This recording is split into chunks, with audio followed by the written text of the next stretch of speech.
हो स्वच्छता में नंबर वन, अपना शहर हो नंबर वन, अब स्वच्छता में नंबर वन हो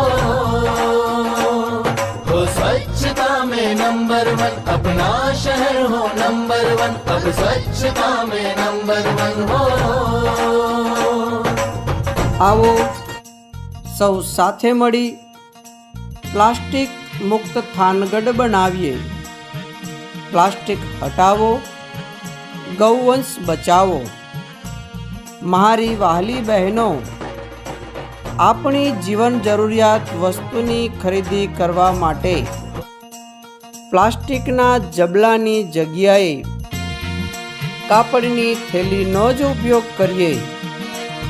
प्लास्टिकना जबला अपनी शहरी गाम के शहर में फेंकवाथी जे गौमाता खाय छे, परिणामे गौमातानुं मृत्यु थाय छे। माटे આપણે આપણી ખરીદી કરવા જતા સમયે પ્લાસ્ટિકના જબલાની જગ્યાએ કાપડની થેલીનો જ ઉપયોગ કરીશું।